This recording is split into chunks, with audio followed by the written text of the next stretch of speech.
श्रीमान ओम बिरला जी, राज्यसभा के उपसभापति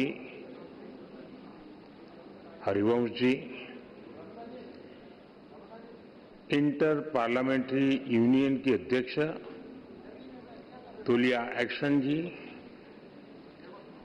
कॉमनवेल्थ पार्लियामेंट एसोसिएशन के अध्यक्ष क्रिस्टोफर कलीला जी, कॉमनवेल्थ कंट्रीज से आए स्पीकर्स, प्रिसाइडिंग ऑफिसर्स, अन्य डेलीगेट्स, देवी और सज्जनों, friends, in a parliamentary democracy, your role is that of the speaker. Interestingly, the speaker does not get to speak much. Their job is listening to other speakers.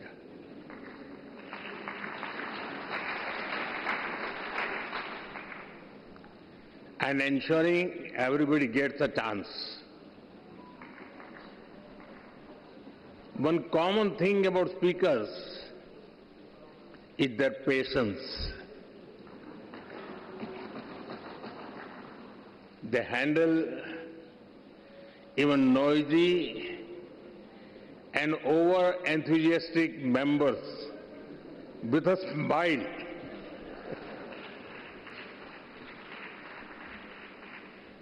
Friends, on this special occasion, I warmly welcome you.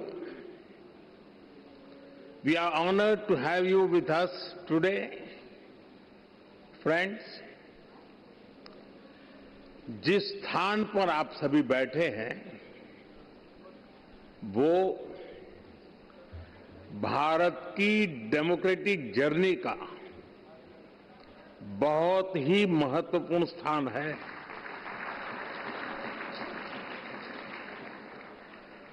गुलामी के आखिरी वर्षों में जब भारत की आजादी तय हो चुकी थी, उस समय इसी सेंट्रल हॉल में भारत के संविधान की रचना के लिए संविधान सभा की बैठकें हुई थी। भारत की आजादी के बाद 75 वर्षों तक ये इमारत भारत की संसद रही और इसी हॉल में भारत के भविष्य से जुड़े अनेक महत्वपूर्ण निर्णय, अनेक चर्चाएं हुई। अब लोकतंत्र को समर्पित इस स्थान को भारत ने संविधान सदन का नाम दिया है। कुछ समय पहले ही भारत के संविधान को लागू हुए 75 वर्ष हुए हैं। मैं इस संविधान सदन में आप सभी अतिथियों का आना भारत के लोकतंत्र के लिए बहुत विशेष है। साथियों, ये चौथा अवसर है जब कॉमनवेल्थ स्पीकर्स और प्रिसाइडिंग ऑफिसर्स की कॉन्फ्रेंस भारत में हो रही है। इस बार इस कॉन्फ्रेंस का मुख्य विषय effective delivery of parliamentary democracy है। आप सभी जानते हैं कि जब भारत आजाद हुआ तो उस दौर में ये आशंका व्यक्त की गई थी कि इतनी डायवर्सिटी में भारत में लोकतंत्र टिक नहीं पाएगा। लेकिन भारत ने इसी डायवर्सिटी को डेमोक्रेसी की ताकत बना दिया। एक सबसे बड़ी आशंका ये भी थी कि अगर भारत में लोकतंत्र अगर जैसे तैसे टिक भी गया तो भारत किसी भी हालत में विकास नहीं कर पाएगा। लेकिन भारत ने साबित किया कि डेमोक्रेटिक इंस्टीट्यूशंस और डेमोक्रेटिक प्रोसेसेस डेमोक्रेसी के स्टेबिलिटी, स्पीड और स्केल तीनों देते हैं। भारत दुनिया की फास्टेस्ट ग्रोइंग मेजर इकोनॉमी है। आज भारत में यूपीआई दुनिया का सबसे बड़ा डिजिटल पेमेंट सिस्टम है। आज भारत दुनिया का सबसे बड़ा वैक्सीन प्रोड्यूसर है। आज भारत दुनिया का नंबर 2 स्टील प्रोड्यूसर है। आज भारत में दुनिया का तीसरा सबसे बड़ा स्टार्टअप इकोसिस्टम है। आज भारत दुनिया का तीसरा सबसे बड़ा एविएशन मार्केट है। आज भारत में दुनिया का चौथा सबसे बड़ा रेल नेटवर्क है। आज भारत में दुनिया का तीसरा सबसे बड़ा मेट्रो रेल नेटवर्क है। आज भारत दुनिया का सबसे बड़ा मिल्क प्रोड्यूसर है। आज भारत दुनिया का दूसरा सबसे बड़ा राइस प्रोड्यूसर है। फ्रेंड्स, भारत में डेमोक्रेसी का अर्थ लास्ट माइल डिलीवरी है। हम एक लोक कल्याण की भावना से हर व्यक्ति के लिए बिना किसी भेदभाव के काम कर रहे हैं और इसी लोक कल्याण की भावना के कारण बीते कुछ वर्षों में भारत में 25 करोड़ लोग गरीबी से बाहर निकले हैं। In India democracy delivers. साथियों, भारत में डेमोक्रेसी इसलिए डिलीवर करती है क्योंकि हमारे देश में और भारत में देश की जनता ही हमारे लिए सर्वोपरि है। हमने उसकी एस्पिरेशंस को, जनता जनार्दन के सपनों को प्राथमिकता बनाया है। उसके रास्ते में कोई बाधा ना आए, इसके लिए प्रोसेस से लेकर टेक्नोलॉजी तक हर चीज को डेमोक्रेटाइज किया है।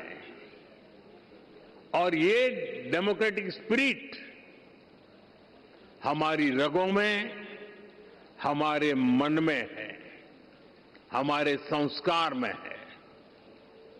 मैं आपको एक उदाहरण देता हूं। कुछ साल पहले पूरा विश्व कोरोना की आपदा से जूझ रहा था। भारत में भी संकट कम नहीं था, लेकिन उन चुनौतियों के बीच भी भारत ने 150 से ज्यादा देशों को दवाइयां और वैक्सीन पहुंचाई।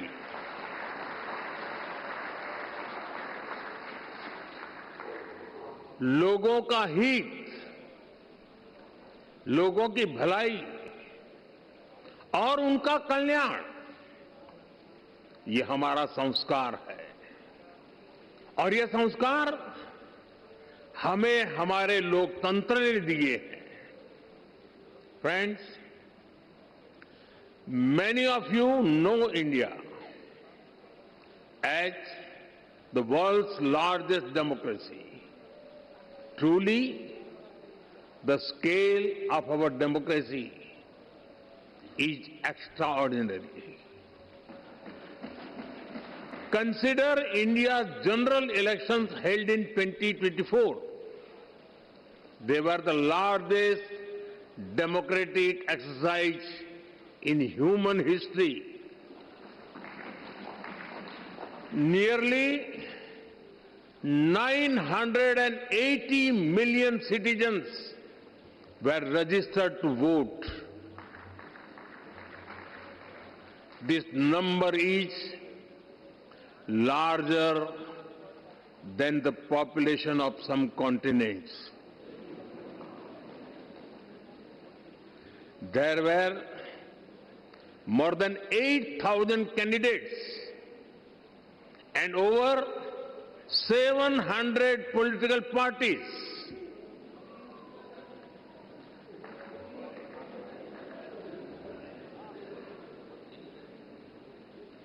The elections also saw record participation by women voters.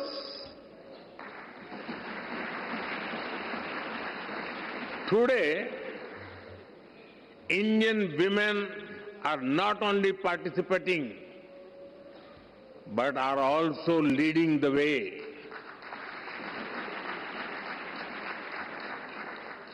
The President of India, our first citizen, is a woman.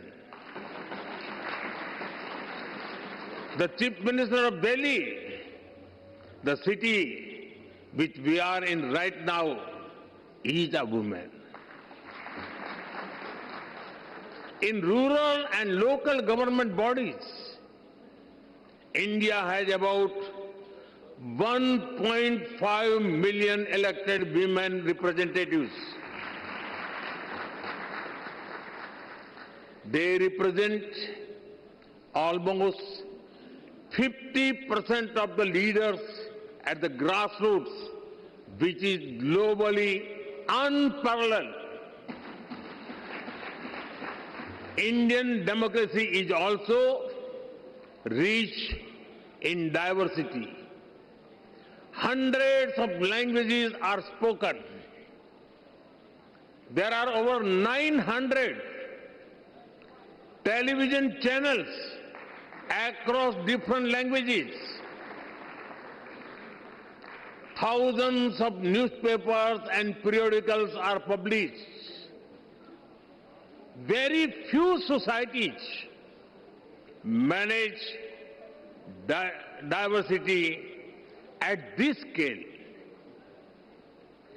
India celebrates such diversity because our democracy has a strong foundation.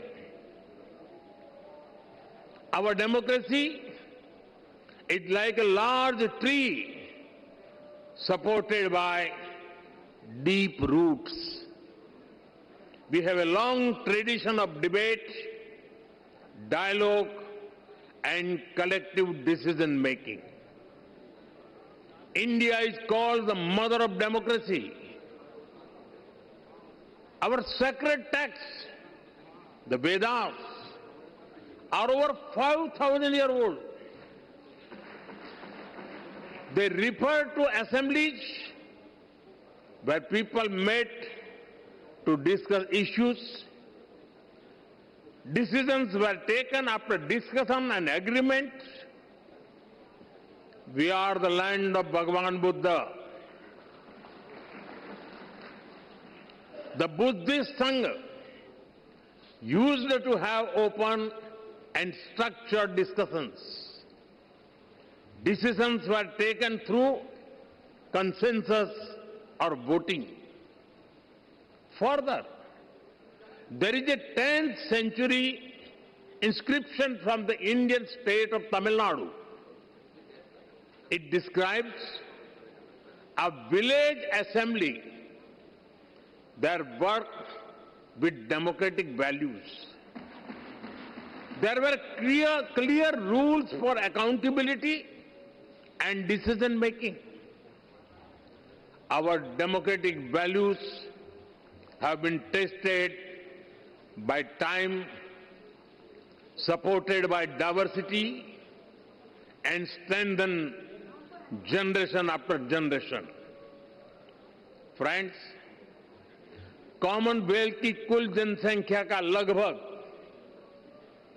50% हिस्सा भारत में बसता है।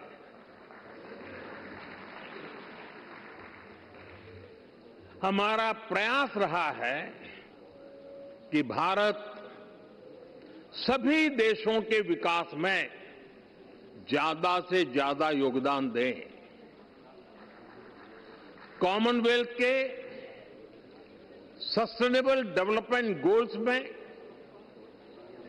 Health, climate change, economic growth और innovation के क्षेत्र में हम पूरी जिम्मेदारी के साथ अपने कमिटमेंट्स को पूरा कर रहे हैं। भारत आप सभी साथियों से सीखने का निरंतर प्रयास करता है और हमारा ये भी प्रयास होता है कि भारत के अनुभव अन्य कॉमनवेल्थ पार्टनर्स के काम आए। फ्रेंड्स, आज जब दुनिया अभूतपूर्व परिवर्तन के दौर से गुजर रही है, तब ग्लोबल साउथ के लिए भी ये नए रास्ते बनाने का समय है। भारत हर ग्लोबल प्लेटफॉर्म पर ग्लोबल साउथ के हितों को पूरी मजबूती से उठा रहा है। अपनी G20 अध्यक्षता के दौरान भी भारत ने ग्लोबल साउथ की चिंताओं को वैश्विक एजेंडे के केंद्र में रखा है।